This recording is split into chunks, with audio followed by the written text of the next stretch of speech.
The moment her crutches slipped on the polished floor, the entire room seemed to hold its breath, then released it in laughter.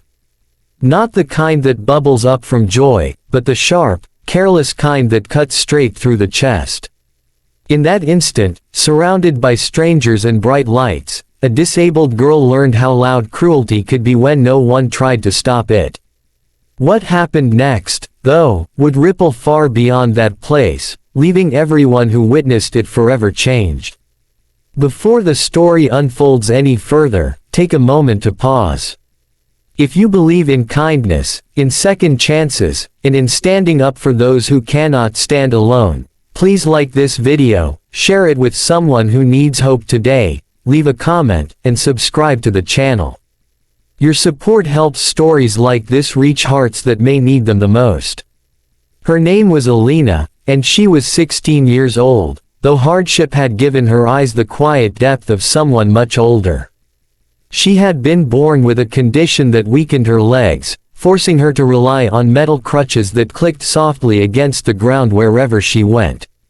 Each step required balance, focus, and effort, yet she never complained. Her mother had raised her to believe that dignity was not something the world granted you, but something you carried within yourself, even when others tried to strip it away. On that day, Alina had only wanted a simple afternoon out, a small taste of normal life.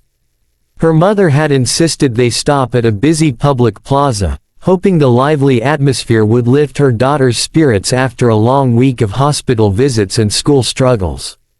The plaza was full of noise and movement, a blur of conversations, footsteps, and clinking dishes from nearby cafes. Alina moved carefully, aware that crowded spaces were always risky. People stared sometimes, others looked away quickly, pretending not to notice. She had learned to accept both reactions. What she had not learned to accept was deliberate cruelty. A group of teenagers lounged near the center of the plaza, loud and restless, feeding off each other's energy. They noticed her almost immediately. It began with whispers and pointing, then grew into exaggerated mimicry, mocking the way she walked, the way her body leaned into each step. Alina felt the familiar tightening in her chest, the instinct to disappear. She tried to move past them, eyes lowered, focusing on the rhythm of her crutches.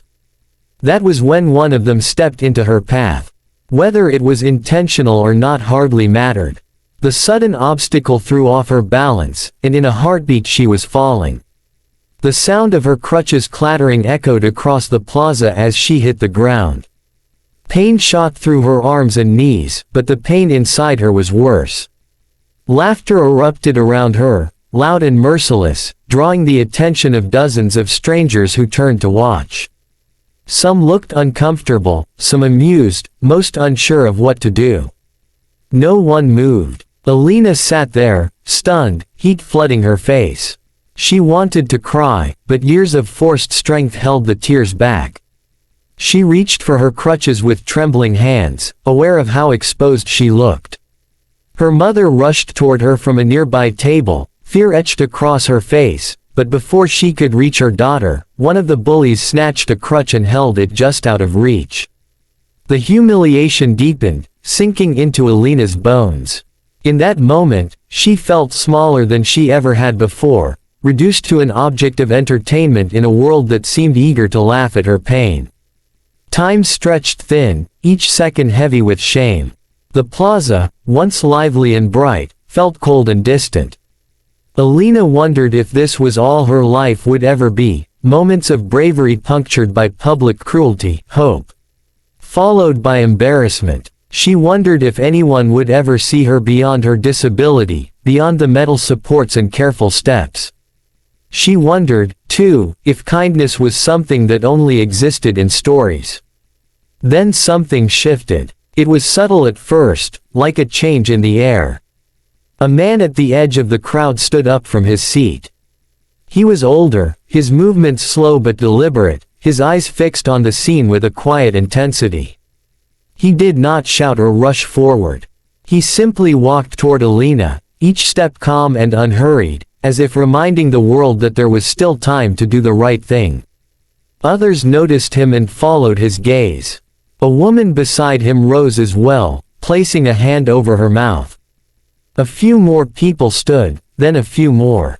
The laughter faltered, confusion replacing it. The man reached Alina first. Without a word, he knelt beside her, picked up one of her fallen crutches, and placed it gently back in her hand. His presence alone seemed to create a barrier between her and the cruelty around them. The teenager holding the other crutch hesitated, suddenly unsure, then let it drop.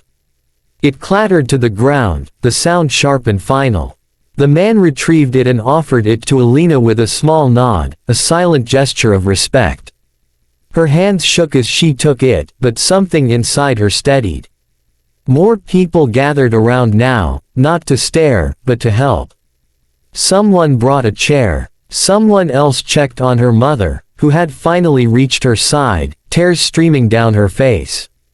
The bullies found themselves surrounded, no longer the center of attention, but the source of collective disapproval. No one yelled at them, no one threatened them. The crowd's silence was far more powerful. It spoke of shared values, of lines crossed, of behavior that would not be tolerated. The teenagers' bravado drained away, replaced by awkwardness and shame. One by one, they slipped away, their laughter gone, their impact diminished. Alina was helped to her feet, supported gently, patiently. The pain in her body throbbed, but something else warmed her chest. For the first time that day, she felt seen not as a problem, but as a person worthy of care. The man who had knelt beside her stayed until she was steady, then quietly returned to his seat. He did not seek thanks or recognition. His act had not been about him. It had been about reminding a frightened girl, and everyone watching, that compassion still had a place in the world. The incident did not end there. Videos taken by bystanders spread across social media, not of the fall itself, but of the aftermath, of strangers standing together, of a young girl being lifted up by collective decency. Messages poured in from people who had faced similar humiliation, from parents of disabled children, from teachers, doctors, and everyday individuals who recognized the quiet heroism of choosing kindness. Alina's story became a mirror, reflecting both the worst and best of humanity. In the days that followed, Alina struggled with mixed emotions. Part of her wanted to retreat, to avoid public spaces forever. Another part of her felt a strange new strength growing inside. She returned to school, where whispers followed her, but so did support. A teacher pulled her aside to tell her how proud she was. A classmate she barely knew offered to walk with her between classes. Small gestures, perhaps, but they mattered. They stitched together the torn edges of her confidence, thread by thread. Her mother noticed the change first. Alina held her head a little higher now. She spoke more openly about her experiences, no longer burying her pain to protect others from discomfort. She even agreed to speak at a school assembly about bullying and disability, her voice trembling but determined.